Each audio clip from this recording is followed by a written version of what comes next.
कंचन की बेटी ऋषि की शादी कहीं नहीं हो रही थी। एक तो ऋषि मोटा, ऊपर से कमाई भी कोई खास नहीं। लेकिन कंचन को तो शौक था मॉडर्न बहू लाने का, और उसे एक दिन ऐसी लड़की मिल भी जाती है। हमें तो आपका ऋषि बहुत पसंद है, लेकिन मैं आपको साफ साफ बता देती हूँ, मेरी बेटी के शौक थोड़े से अलग है बहन जी। अरे बहन, हमें सब पसंद है। आपकी प्रियंका जैसी लड़की की तलाश मुझे कब से थी। जींस पहनकर अंग्रेजी में गिटर पिटर बोला करे। अरे बहन, जरा सुन तो लो, मेरी बेटी के शौक क्या क्या है। अरे नहीं नहीं बहन, बस लड़की को देख लिया तो सब कुछ देख लिया। आप ना शादी की तैयारी करो, और वो जरा सामान की लिस्ट भी दी है ना मैंने। हाँ बहन जी, सारा सामान शादी से एक दिन पहले ही आपके दरवाजे आ जाएगा। मजा आ गया, मजा आ गया। अब तो बस आप शादी की तैयारी करो।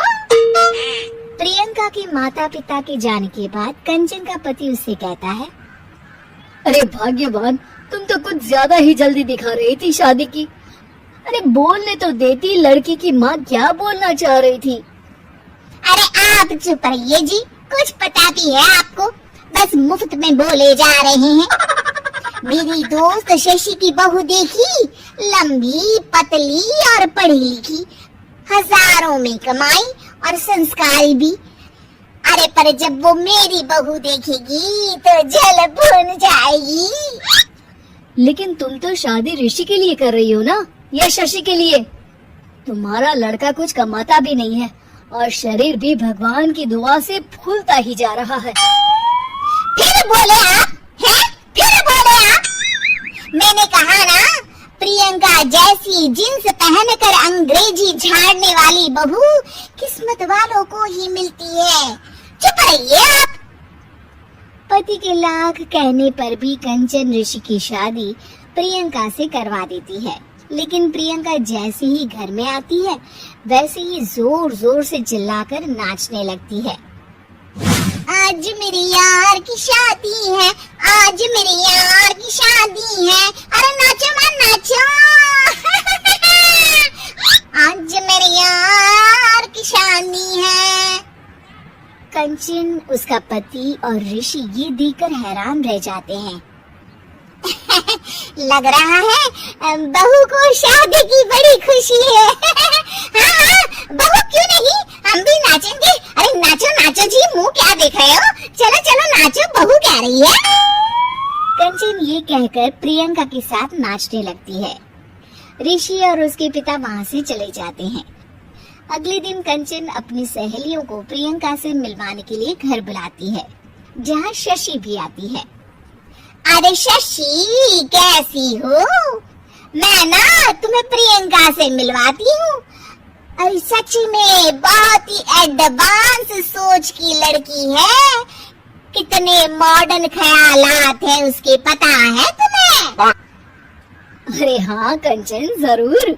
बच्चों की शादी अच्छी ही होनी चाहिए, और वैसे भी तुझे तो शुरू से ही ऊंचे ख्याल की बहू चाहिए थी।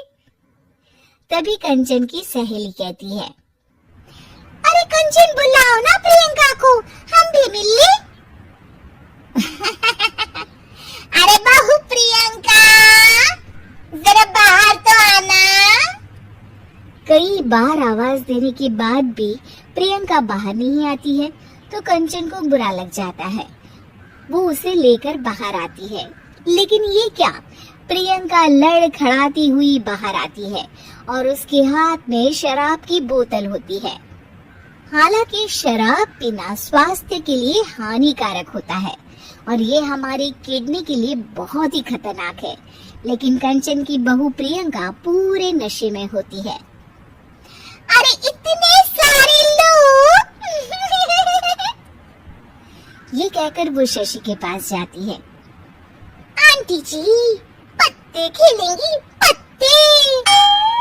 अरे दूर हो, दूर हो, तुम तुम्हारे मुंह से तो शराब की बदबू आ रही है। अरे कंचन माना, तुम्हें मॉडर्न बहू चाहिए, लेकिन आधुनिकता का मतलब ये तो नहीं ना। बुरा ना मानना कंचन, तुम्हें पता था कि तुम्हारे बेटे की कमाई और शरीर दोनों ही ठीक नहीं है, तो तुम्हें उसी हिसाब की लड़की से शादी करवानी चाहिए थी। ऐसा कहकर सभी औरतें वहाँ से चली जाती है। तभी प्रियंका की माँ कंचन के घर आती है। अरे बहन जी, बड़ी चालाक निकली आप तो। बिना बताए अपनी पियक्कड़ बेटी मेरे लायक बेटे के गले में बांध दी। आय हाय, बड़ी आए बिना बताए। उस दिन जब मैं ये बात बता रही थी तो तुम तो सुनने को भी तैयार नहीं थी। अब भुगतो तुम। ये कहकर वो माँ से वापस चली जाती है। सबके जाने के बाद कंचन अपना सर पकड़ लेती है। हाय रे, आधुनिकता की अंधी दाड़ में मैं अपनी संस्कृति ही भूल बैठी थी। अब तो राम ही बचाए मुझे।